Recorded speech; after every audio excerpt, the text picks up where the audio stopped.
Timing period ಅಂತ 2019 ಇಸ್ವಿ ಹುಟ್ಟಿರೋರು 20 different ಇದೆ. ಆಗಿನ ಜನರೇಷನ್ ಅವಾಗ ಪ್ರೀತಿ ಅಂದ್ರೆ ಅಪ್ಪ ಅಮ್ಮ ನೋಡಿ ಆ ಥರ ಪ್ರೀತಿ ಗೊತ್ತಾ ಸರ್. ಪಪ್ಪು ಬಾರು ರೆಸ್ಟೋರೆಂಟ್ ಓಯೋ ರೂಮಿಂಗ್ ಆಗ್ಬಿಟ್ಟು ಸಿನಿಮಾ ನನ್ನ ಕಂಟೆಂಟ್ ಅದೇ ಆ್ಯಕ್ಚುಲಿ ಬೇಸ್ಮೆಂಟ್ ಡಿಫ್ರೆಂಟ್ ವೇರಿಯೇಷನ್ಸ್ ಅಂದರೆ ತಂದೆ ಪ್ರೀತಿ ತಾಯಿ ಬಾಂಧವ್ಯ ಮುಂದೆ ಯಾವ ಪ್ರೀತಿ ಶಾಶ್ವತ ಅಲ್ಲ, ಯಾವುದು ಗ್ಯಾರಂಟಿ ಅಲ್ಲ. ನೀವು ಹುಡುಗಿ ಲವ್ ಮಾಡ್ತೀರ, ಆ ಹುಡುಗಿಗೆ ನೀವು ಯಾವತ್ತು ಆಪ್ಷನ್ ಆಗಿರ್ತೀರಾ. ಸ್ನ್ಯಾಪ್ಚಾಟು, ಫೇಸ್ಬುಕ್, ಇನ್ಸ್ಟಾಗ್ರಾಮ್ ಅನ್ನೋ ಎಷ್ಟೋ ಸೋಷಿಯಲ್ ಮೀಡಿಯಾದಲ್ಲಿ ಎಷ್ಟೊಂದು ಜನ ಹುಡುಗರು ಪರಿಚಯ ಆಗಿ ಲವ್ ಆಗಿ ಅದ್ರ ಎಷ್ಟೋ ಜನ ಹಾಳಾಗ್ತಿದೆ ಲೈಫು. ಬಟ್ ನೀವು ಅಂತು ಕಾಲಘಟ್ಟ ಬಂದರೂ ಕೂಡ ತಂದೆ ತಾಯಿ ಪ್ರೀತಿ ಯಾವತ್ತೂ ಕಮ್ಮಿ ಆಗಲ್ಲ. ದಯವಿಟ್ಟು ತಂದೆ ತಾಯಿನ ಚೆನ್ನಾಗಿ ನೋಡ್ಕೊಂಡು ಯಾರು ಕೂಡ ಅನಾಥ ಮಾಡಕ್ ಹೋಗಬೇಡಿ. ಏನಾಗಿ ನೀವು ಕಷ್ಟ ಯಾವೇ ತೋರಿಸಿದ್ರೆ ತುಂಬ ಚೆನ್ನಾಗಿದೆ. ಮೊಟ್ಟ ಮೊದಲ ಬಾರಿಗೆ ಏನು ವಿಶೇಷ ಅಂದರೆ ಪ್ರತಿಯೊಬ್ಬರ ನಾಡಿನ ಸಮಸ್ತ ಕನ್ನಡ ಜನತೆಗೆ ಹ್ಯಾಪಿ ಫಾದರ್ಸ್ ಡೇ. ಪ್ರತಿಯೊಬ್ಬರು ಯಾರು ತಂದೆ ಬರಲಿಲ್ಲ, ನನ್ನ ಕಡೆಯಿಂದ ವಿಶ್ ಮಾಡ್ತೀನಿ. ಒಳ್ಳೆಯದಾಗಿ ಕಾಲಘಟ್ಟ ಸಿನಿಮಾ ಭಾಳ ಚೆನ್ನಾಗಿದೆ, ಎಲ್ಲರೂ ಕೂತು ನೋಡುವಂಥ ಸಿನಿಮಾ. ಇದೊಂದು ಏನು ಹೇಳಕ್ಕೆ ಇಷ್ಟಪಡ್ತೀನಿ ಅಂತಂದರೆ, ಎತ್ತ ತಂದೆ ತಾಯಿಗಳು ಮಕ್ಕಳುಗಳಿಗೆ ಇಂಥ ಸಿನಿಮಾಗಳು ತೋರಿಸ್ಬೇಕು. ಇಲ್ಲಿ ತುಂಬ ಮೆಸೇಜ್ ಇದೆ. ಫಸ್ಟ್ ಎಪಿಸೋಡಲ್ಲಿಂತೂ ತಂದೆ ಸೆಂಟಿಮೆಂಟ್ ಇದೆ, ಸೆಕೆಂಡ್ ಪಾರ್ಟ್ ಅಂತೂ ತಾಯಿ ಎಮೋಷನ್ನು, ಗೋಬಿಯವರ ಆಕ್ಟಿಂಗು ತುಂಬ ಚೆನ್ನಾಗಿದೆ.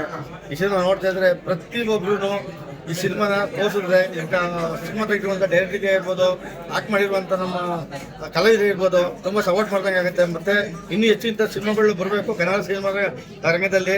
ಹಾಗಾಗಿ ಈ ಸಿನಿಮಾ ಅಂತೂ ತುಂಬ ಚೆನ್ನಾಗಿ ಬಂದಿದೆ, ಒಳ್ಳೆ ಆಕ್ಟ್ ಮಾಡಿದ್ದಾರೆ.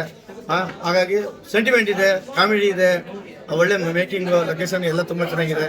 ಸಿನಿಮಾ ಆಲ್ ದಿ ಬೆಸ್ಟ್ ಪ್ರತಿಯೊಬ್ಬರಿಗೂ. Thank you. ಹಿಂದಿಗಿಂತ ಅಂದೇನೆ ಚಂದವೋ ಅಂತ ಹೇಳ್ತಾರಲ್ಲ, ಹಾಗೆ ನಮ್ಮ ಕಾಲನೇ ಈಗಿನ ಕಾಲಕ್ಕಿಂತ ತುಂಬ ಚೆನ್ನಾಗಿತ್ತು. ಒಂದು ಲೆಟ್ರ್ ಬರೆದ್ರೆ ಬರೋದು 1 ವಾರ ಆಗೋದು, ಅದು ಕಾಯುವಿಕೆಯಲ್ಲೇ ಒಂದು ಮಜಾ ಇತ್ತು. ಈ ಕಾಲಘಟ್ಟ ಸಿನಿಮಾದಲ್ಲಿ ಅದ್ಭುತವಾದ ಮೆಸೇಜ್ ಇದೆ. ಈಗಿನ ಕಾಲದ ಯುವಜನತೆ ಮತ್ತು ಆಂಟಿ ಅಂಕಲ್ಗಳು, ರೀಲ್ಸ್ ಮಾಡ್ತಕ್ಕಂಥ ಯುವಜನತೆ ಮತ್ತು ಆಂಟಿ ಅಂಕಲ್ಗಳು ಮಸ್ಟ್ ಅಂಡ್ ಶುಡ್ ಆಗಿ ಈ ಕಾಲಘಟ್ಟ ಸಿನಿಮಾವನ್ನು ನೋಡಬೇಕು. ಇದರಲ್ಲಿ ಶೋಭರಾಜ್ ಅನ್ನೋ ಅವರ ಪಾತ್ರಧಾರಿಗಳು ಒಳ್ಳೆ ಸಂದೇಶನ ಕೊಟ್ಟಿದ್ದಾರೆ. ಅದೇ ಮತ್ತೆ ನಮ್ಮ ಗೆಳೆಯರಾದ ಕಲಾವಿದರು ಶಿವು ಬೈರು ಸರ್ ಶಿಕ್ಷಕರಾಗಿ ಒಳ್ಳೆ ಸಂದೇಶವನ್ನು ಕೊಟ್ಟಿದ್ದಾರೆ. ಇದರಲ್ಲಿ ಸ್ಟೋರಿನೂ ಕಥೆನೂ ಅಷ್ಟೇ ಅದ್ಭುತವಾಗಿದೆ. ಆದಷ್ಟು ಆರ್ಟಿಸ್ಟ್ಗಳು ಸಹಜವಾದ ಅಭಿನಯವನ್ನು ನೀಡಿದ್ದಾರೆ. ಮತ್ತು ಎಡಿಟಿಂಗು ಮತ್ತು ವಾಯ್ಸ್ ಬ್ರೇಕಿಂಗು, ಹಾಡುಗಳು ಎಲ್ಲ ಚೆನ್ನಾಗಿದೆ. ಅದ್ಭುತವಾದ ಸಂದೇಶ ಇದೆ. ಈಗಿನ ರೀಲ್ಸ್ ಯುಗದಲ್ಲಿ, ಮೊಬೈಲ್ ಯುಗದಲ್ಲಿ ಕೆಡ್ತಾ ಇರೋ ನಮ್ಮ ಸಮಾಜದ ಯುವಕರ ಭವಿಷ್ಯ ನೆಟ್ಟಗಾಗಬೇಕು ಅಂದರೆ ದಯವಿಟ್ಟು ಎಲ್ಲ ವರ್ಗದ ಜನರು ಬಂದು ಈ ಕಾಲಘಟ್ಟ ಸಿನಿಮಾನ ನೋಡಿದ ಮೇಲೆ ಆದರೂ ಈಗ ರೀಲ್ಸ್ ಮಾಡಿ ನಿಮ್ಮ ಭವಿಷ್ಯನ ಹಾಳು ಮಾಡ್ಕೋತಾ ಇದ್ದೀರಾ. ನಿಮ್ಮ ಜೀವಿತವನ್ನು ತುಂಬಾ ಚೆನ್ನಾಗಿ ಬನ್ನಿ ಸರ್. ಲಾಸ್ಟ್ ಅದಂತ ತುಂಬಾ ಅರ್ಥ ಆಯ್ತು. ಅದನ್ನೋದಕ್ಕಿಂತ ಅದು ತಂದೆ ತಾಯಿ ಪಾತ್ರ ಇದೆಯಲ್ಲ, ತಾಯಿ ಪದ ಮನಸ್ಸಿಗೆ ಆಗ್ತಾರೆ. ತುಂಬಾ ಕಷ್ಟ ಇದೆ. ಈ ಫಿಲ್ಮ್ ನೋಡಕ್ ಬನ್ನಿ ಅಂತ ಹೇಗೆ ಹೇಳ್ತೀರಾ?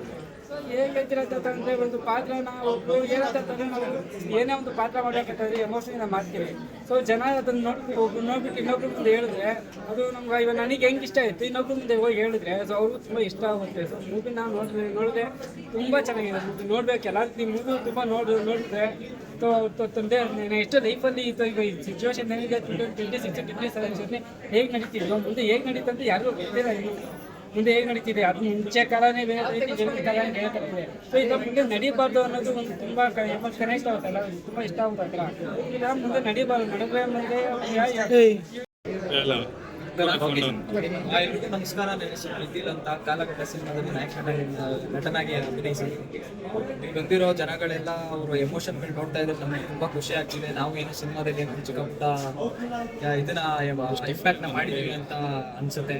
ಎಲ್ಲರೂ ಅಷ್ಟೇ, ಈಗಿನ ಕಾಲದಲ್ಲಿ ಹೇಗೆ ಅಪ್ಪ ಅಮ್ಮನ್ನ ನಂಬಿಸಿ ಮೋಸ ಮಾಡ್ತಾರೆ, ಇವಾಗ ಹುಟ್ಟಿರೋ ಮಕ್ಕಳುಗಳೆಲ್ಲ ಹೇಗೆ ಹೋಗಿ ಆಚೆಗಡೆ ಅಪ್ಪ ಅಮ್ಮನ ಮೋಸ ಮಾಡ್ತಾರೆ ಅನ್ನೋಂಥ ಪ್ರಕಾಶ್ ತುಂಬ ಚೆನ್ನಾಗಿ ತೋರಿಸಿದ್ದಾರೆ. ಪಾಸ್ಟಲ್ಲಿ ಹೇಗೆ ಅಪ್ಪನಿಗೆ ಆಗಲಿ ಮಕ್ಕಳಾಗಲಿ ಅವ್ರಿಗೆ ಹೇಗೆ ಯಾವ ರೀತಿ ಮೋಸ ಮಾಡ್ಕೊಳ್ತಾರೆ ಪ್ರೀತಿ ಅನ್ನೋ ಹೆಸರಲ್ಲಿ ಅಂತ ತುಂಬ ಚೆನ್ನಾಗಿ ತೋರಿಸಿದ್ದಾರೆ ಪ್ರಕಾಶ್. ಟೆಕ್ನಿಷಿಯನ್ಸ್ ಆಗಿರ್ಬೋದು ಒಳ್ಳೆ ಕೆಲಸ ಮಾಡಿದ್ದಾರೆ ಈ ಸಿನಿಮಾದಲ್ಲಿ. ಅದಕ್ಕೆ ಏನು ಅಂತಂದರೆ, ಇಲ್ಲಿ ನಡೆದಿರ್ತಕ್ಕಂಥ ಜನಗಳೆಲ್ಲ ಎಮೋಷನ್ ನೋಡಿದ್ರೆ ನಮಗೂ ತುಂಬ ಖುಷಿ ಆಗ್ತಿದೆ. ಅಳ್ತಾ ಇದ್ರು ಕೆಲವರು. ನಾವೇನು ಹೇಳ್ಬೇಕಾಗಿಲ್ಲ ಅವ್ರಿಗೆ, ಯಾವ ಎಮೋಷನ್ ಕೊಡಿ, ಈ ಥರ ಎಮೋಷನ್ ಕೊಡಿ, ಯಾವ ರೀತಿ ಯಾವ ಜಾಗದಲ್ಲಿ ಎಮೋಷನ್ ಕೊಡೋದು ಅಂತ ಅವರೇ ಅವೆಲ್ಲ ನೋಡಕ್ ನಮ್ಗೆ ತುಂಬಾ ಖುಷಿ ಆಗ್ತಿದೆ. ಎಲ್ಲರೂ ಬಂದು ಕಾಲಘಟ್ಟ ಸಿನಿಮಾನ ಥಿಯೇಟ್ರಲ್ಲಿ ಬಂದು ನೋಡಿ ಅಂತ ಕೇಳ್ಕೊಂತೀನಿ. ಚಿಕ್ಕ ಪುಟ್ಟ ಕಲಾವಿದರನ್ನ ನಮ್ಮಂತವ್ರನ್ನ ಬೆಳೆಸಿ ಅಂತ ಕೇಳ್ಕೊಂತೀನಿ. ಪ್ರಶಂಸೆ ಪಡಿತಾ ಇದೆ ಎಲ್ಲ ಕಡೆ. ಸೊ ಹಿಂಗ್ ನಿಮ್ಗೆ ರೆಸ್ಪಾನ್ಸ್ ಸಿಗ್ತಾ ಇದೆ ಅಂತ? ಆಲ್ಮೋಸ್ಟ್ ರೆಸ್ಪಾನ್ಸ್ ಚೆನ್ನಾಗೇ ಬರ್ತಿದೆ. ಸಿನಿಮಾ ಬಂದು ನೋಡೋರೆಲ್ಲ ಒಳ್ಳೆ ರಿವ್ಯೂಸ್ ಕೊಡ್ತಿದ್ದಾರೆ, ಒಳ್ಳೆ ರೆಸ್ಪಾನ್ಸ್ ಕೊಡ್ತಿದ್ದಾರೆ. ಸೊ ನಾನು ಕೇಳ್ಕೊಳ್ತಾ ಎಲ್ಲರಿಗೂ ಇಷ್ಟೇ, ನೀವೇ ನಮ್ಮನ್ನ ಸಪೋರ್ಟ್ ಮಾಡಬೇಕು. ಬಿಕಾಸ್ ಮೀಡಿಯಾದಿಂದ ಎಷ್ಟು ನಮ್ಮನ್ನ ಬೆಳ್ಸಕ್ಕಾಗುತ್ತೋ ಅಷ್ಟು ನಿಮ್ಮ ಕೈಯಲ್ಲಿ ಇರುತ್ತೆ, ಎಷ್ಟು ಸಪೋರ್ಟ್ ಮಾಡೋಕ್ಕಾಗುತ್ತೋ. ಯಾಕಂದ್ರೆ ಇಂಥ ಸಿನಿಮಾಗಳು ಎಷ್ಟೇ ಕಾದ್ರೂ ಬರಲ್ಲ ಫಸ್ಟ್ ಆಫ್ ಆಲ್. ಸೊ ಸಮಾಜ ಹೇಗಾಗಿದೆ, ಹಿಂದಿನ ಕಾಲಗತೆ ಹೇಗಿತ್ತು, ಇವಾಗ ಹೆಂಗಿದೆ, ಇನ್ನು ಮುಂದೆ ಎಷ್ಟು ಬದಲಾಗ್ಬೋದು ಅಂತ ಒಂದು ಕಾನ್ಸೆಪ್ಟ್ ಇದೆ. ಸೊ ತುಂಬಾ ಚೆನ್ನಾಗಿ ಬಂದಿದೆ. ಸೊ ಫಸ್ಟ್ ಹಾಫ್ ನೀವು ನೋಡ್ಬೋದು, ಒಂದು ಸಂಸ್ಕೃತಿನ ಉಳ್ಸ್ಕೊಂಡ್ ಬರುವಂತ ಕ್ಯಾರೆಕ್ಟರ್ನ ಇದಾಗಿದೆ. ಸೊ ಸೆಕೆಂಡ್ ಹಾಫ್ ಅಲ್ಲಿ ಇವಾಗ ಸಮಾಜ ಎಷ್ಟು ಬದಲಾಗಿದೆ, ಎಷ್ಟು ಅಂದ್ರೆ ಒಂದು ಪ್ರೀತಿ ಅನ್ನೋ ತಕ್ಷಣನೇ ಅದು ಜೆನ್ಯೂನ್ ಇಲ್ಲ, ಲಾಯಲ್ಟಿ ಇಲ್ಲ. ಸೊ ಈ ತರ ಮುಂದಕ್ಕೆ ಇನ್ನು ಹಿಂಗೆ ಹೋಗಿದ್ರೆ ಎಷ್ಟು ಬದಲಾಗುತ್ತೆ. ಆಮೇಲೆ ತಂದೆ ತಾಯಿ ಮಾತು ಕೇಳಲ್ಲ ಯಾರು. ಸೊ ದಯವಿಟ್ಟು ನಾನು ಎಲ್ಲ ಯಂಗ್ಸ್ಟರ್ಸ್ಗೆ ಹೇಳೋದಿಷ್ಟೇ, ತಂದೆ ತಾಯಿಗೆ ಪ್ರೀತಿನ ಮಾತಾಡಿಸಿ ಗೌರವ ಕೊಡಿ ಆ್ಯಂಡ್ ಒಳ್ಳೆ ಕೆಲಸನ ಮಾಡಿ ಅಂತ ಕೇಳ್ತೀನಿ. ಸೊ ಇಂಥ ಸಿನಿಮಾ ದಯವಿಟ್ಟು ಥಿಯೇಟರ್ ಅಲ್ಲಿ ಬಂದು ನೋಡಿ ನಮ್ಮನ್ನ ಸಪೋರ್ಟ್ ಮಾಡಿ. ಬಿಕಾಸ್ ಎಲ್ಲರೂ ಅನ್ಕೊಬೋದು OTT ಪ್ಲಾಟ್ಫಾರ್ಮ್ ಅಲ್ಲಿ ಬರುತ್ತೆ, ಸೊ ಅಲ್ಲಿ ನೋಡ್ತೀವಿ ಅಂತ. ಬಟ್ ನೀವು ನಿಜವಾಗ್ಲೂ ಥಿಯೇಟರ್ ಅಲ್ಲಿ ಬಂದ್ರೆ ಮಾತ್ರ ಎಕ್ಸ್ಪೀರಿಯನ್ಸ್ ಮಾಡೋಕ್ಕಾಗತ್ತು. ಸೊ ನಾನು ಎಲ್ಲ ಯಂಗ್ಸ್ಟರ್ಸ್ಗೆ ಆಗಿರ್ಬೋದು, ಫ್ಯಾಮಿಲೀಸ್ಗೆ ಆಗಿರ್ಬೋದು, ಪ್ರತಿಯೊಬ್ರು ಥಿಯೇಟರ್ಗೆ ಬಂದು ಇಂಥ ಸಿನಿಮಾನ ಸಪೋರ್ಟ್ ಮಾಡಿ ಅಂತೀನಿ. ನಮ್ಮಂತ ಕಲಾವಿದ್ರನ್ನ ನೀವು ಬೆಳೆಸ್ಬೇಕು ಅಂತ ಕೇಳ್ಕೊತೀನಿ. Okay madam, thank you. ಅನ್ನೋ ಮೆಸೇಜ್ ಇದೆ. ದಯವಿಟ್ಟು ಬನ್ನಿ, ಇಂಥ ಸಿನಿಮಾಗಳನ್ನ ನೀವೆಲ್ಲ ನೋಡಿ ಆಶೀರ್ವಾದ ಮಾಡಿ ಅಂತ ಕೇಳ್ಕೊತೀನಿ. ದಯವಿಟ್ಟು ಮತ್ತೊಮ್ಮೆ ಹೇಳ್ತಾ ಇದ್ದೀನಿ, ಬನ್ನಿ ಕನ್ನಡನ ಉಳಿಸಿ. ಇಂಥ ಡೈರೆಕ್ಟರ್ಗಳು ಸಿನಿಮಾಗಳು ಬಂದಾಗ, ಈ ಸಿನಿಮಾಗಳನ್ನ ನೀವೆಲ್ಲ ಬೆಳೆಸಿದಾಗ ಇನ್ನೊಂದು 10 ಜನ ಕಲಾವಿದ್ರು ಅನ್ನ ತಿಂತಾರೆ. ಅದನ್ನ ಮಾಡ್ಕೊಡಿ ಅಂತ ಕೇಳ್ತಾ ಇದ್ದೀನಿ. ನಾನೊಬ್ಬರು ಪುಟ್ಟ ಕಲಾವಿದೆಯಾಗಿ ಎಲ್ಲರಿಗೂ ಒಳ್ಳೇದಾಗ್ಲಿ. All the best. ಒಂದು ತಂದೆ ನೋಡ್ತಾರಲ್ಲ, ತುಂಬ ಚೆನ್ನಾಗಿ ಇದನ್ನ ಇದೆಲ್ಲ ನೋಡಿ ಒಂದು ಒಳ್ಳೆ ಮೆಸೇಜ್ ಅನಿಸುತ್ತೆ.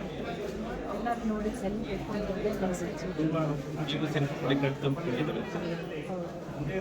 ನನಗೆ ಒಂದು ಒಳ್ಳೆ ಕ್ಯಾರೆಕ್ಟರ್ ನಮ್ಮ ಪ್ರಕಾಶ್ ಅಂಬಾಳ್,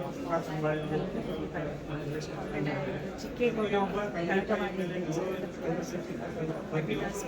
ಶಿವರಾಜ್, ಸುರೇಶ್, ಎಲ್ಲ ಚೆನ್ನಾಗಿ ಅವರು ಪಾತ್ರ ನಿಭಾಯಿಸಿದ್ದಾರೆ.